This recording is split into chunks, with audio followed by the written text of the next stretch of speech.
Percakapan online yang kelihatannya tidak berbahaya, ternyata dapat menimbulkan kejadian yang tidak terduga dan menyebabkan perubahan besar di dalam kehidupan seorang gadis berusia 13 tahun.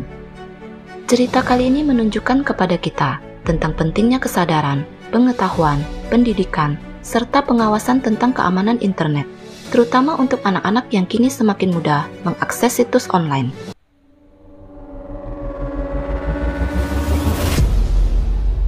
It's Jejelisius Storytime. Halo teman-teman, gimana kabar kalian semua? Semoga sehat dan bahagia selalu ya. Di video kali ini, JST akan menceritakan sebuah kasus yang berasal dari negara Amerika Serikat. Seperti apakah kasusnya? Yuk kita mulai. Lahir di Pittsburgh, Pennsylvania, pada tanggal 23 Maret 1988, Alicia Kazakevich yang bersekolah di Carlington Junior High School adalah anak kedua dari orang tua yang bernama Charles dan Mary Kazakevich. Dia memiliki segalanya, orang tua berada yang sangat menyayanginya, kakak kandung yang selalu melindunginya, serta memiliki masa depan yang cerah. Semua yang diimpikan oleh seorang gadis ada pada diri Alicia.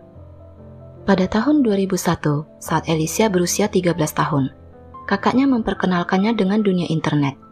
Dengan cepat Alicia pun mulai tertarik dengan online chat yang membuat semua orang dari seluruh dunia dapat mengobrol antara satu dengan lainnya tanpa adanya batasan apapun.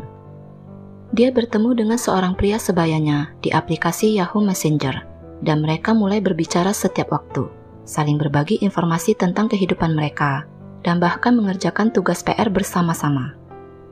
Alicia sering curhat kepadanya dan menceritakan tentang kegelisahannya, kekhawatiran dan kesedihannya, bahkan kadang mengeluarkan unek-unek dan komplain tentang keluarganya.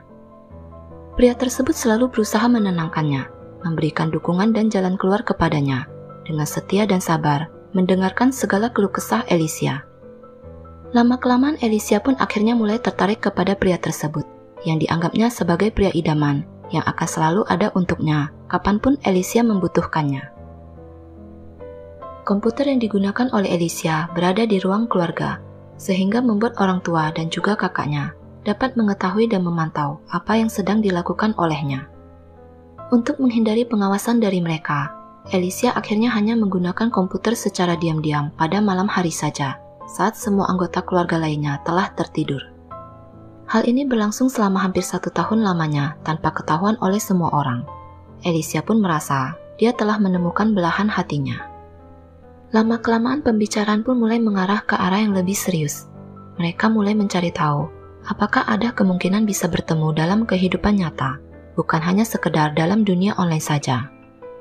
Tapi itu merupakan masalah utamanya, karena Alicia masih berusia 13 tahun, sehingga tidak mungkin bisa memberitahukan kepada orang tuanya bahwa dia mau bertemu dengan teman online-nya. Dan bertemu secara sembunyi-sembunyi tanpa ketahuan mereka juga hampir tidak mungkin dapat dilakukan. Namun pria tersebut mengatakan kepada Alicia untuk tidak perlu khawatir, karena dia mempunyai solusi untuk masalah mereka. Pada malam perayaan tahun baru nanti, dia akan datang ke daerah sekitar rumah Alicia, dan Alicia hanya perlu menyelinap keluar sebentar, sehingga mereka akhirnya akan bisa bertemu dan bertatap muka untuk pertama kalinya di dunia nyata. Alicia pun menyetujui rencana sempurna tersebut, dan membayangkan betapa bahagianya bisa bertemu dan merayakan malam tahun baru dengan pujaan hatinya. Tibalah pada malam perayaan tahun baru di tanggal 31 Desember 2001, di mana seluruh anggota keluarga hadir.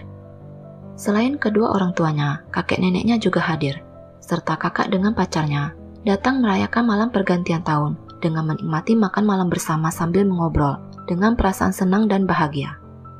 Setelah selesai makan hidangan utama dan sambil menunggu makanan dessert dihidangkan, Alicia permisi kepada ibunya dengan mengatakan bahwa dia kurang enak badan dan mau istirahat di kamarnya. Orang tuanya pun mengizinkannya dan berpikir bahwa Alicia sedang berada di kamarnya yang berada di lantai atas dan akan turun kembali setelah beristirahat sebentar. Namun sayangnya, Alicia memiliki rencana lainnya yang tidak diketahui oleh semua orang. Alicia menyelinap keluar dari rumah dan berjalan menuju ke jalan raya untuk bertemu dengan kekasih online-nya. Namun dalam perjalanannya, dia sempat berpikir, kenapa temannya tersebut mau bertemu dengannya pas di malam tahun baru. Mungkin pria tersebut mau memberikan hadiah kepadanya, begitu pikirnya. Dia merasa senang dan membayangkan apa yang akan mereka lakukan nanti saat bertemu untuk pertama kalinya. Akan tetapi timbul sedikit kecemasan di dalam dirinya, karena saat itu dia sedang berdiri di tengah jalan yang gelap, di mana tidak terlihat satu orang pun di sana saat itu. Dia mulai menyadari betapa ceroboh dan bahayanya. Dia telah berani keluar dari rumah sendirian tanpa ada yang menemaninya. Dia pun akhirnya memutuskan untuk segera kembali ke rumah. Saat Alicia berbalik badan dan bermaksud berjalan ke arah rumahnya, dia mendengar suara teriakan orang memanggil namanya.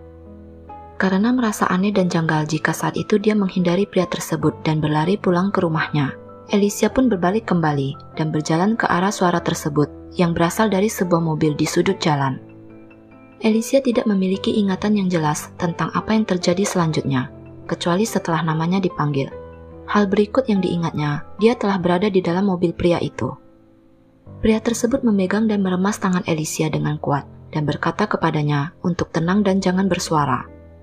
Alicia diborgol dan diikat di kursi belakang mobil dan dibawa pergi dari sana oleh pria yang tidak dikenalnya tersebut.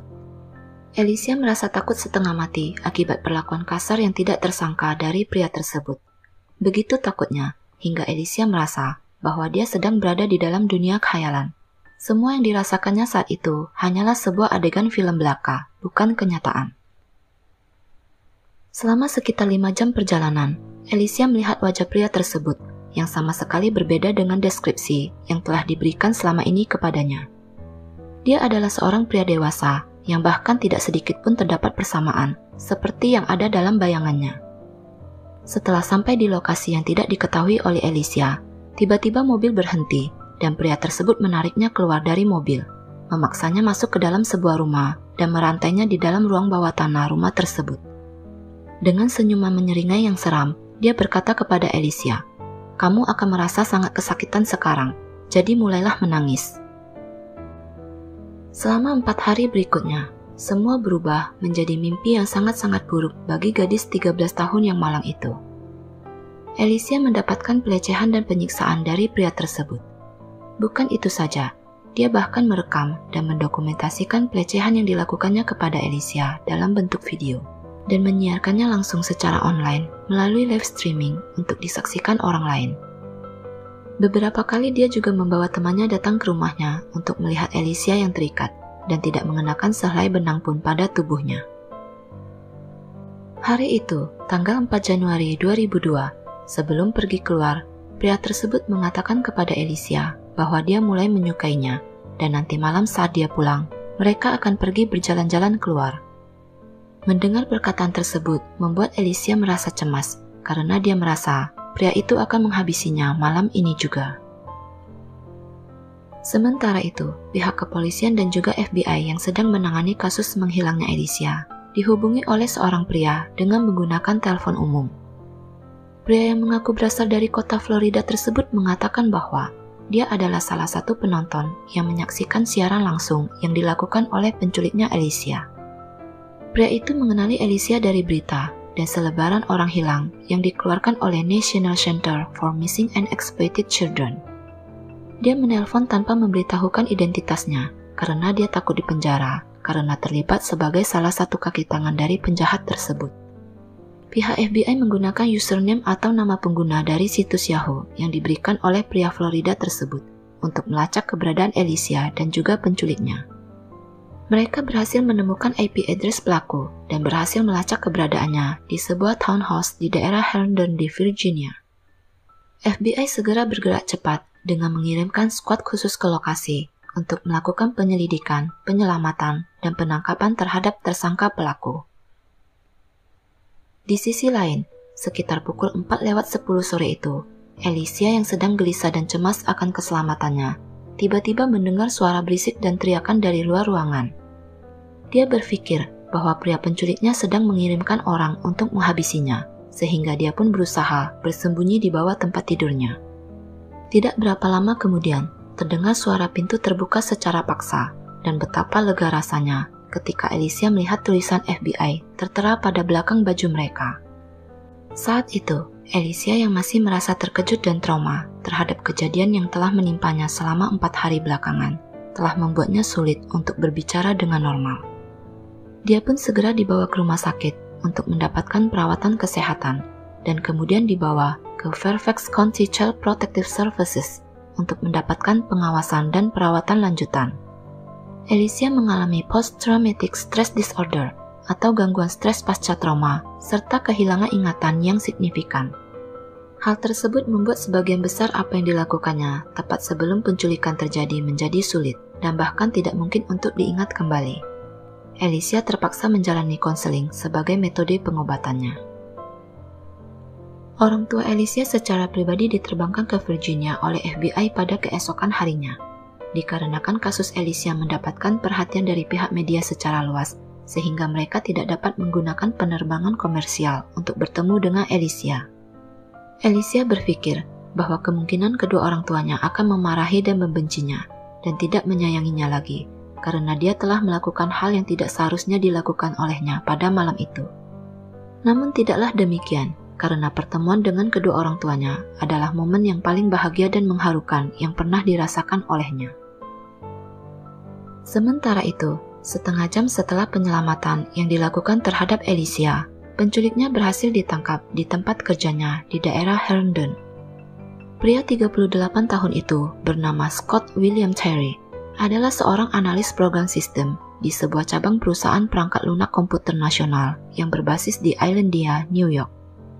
Scott adalah tamatan dari Westmore High School pada tahun 1981, pernah menikah 2 kali, namun semuanya berakhir dalam perceraian, terutama dikarenakan masalah keuangan.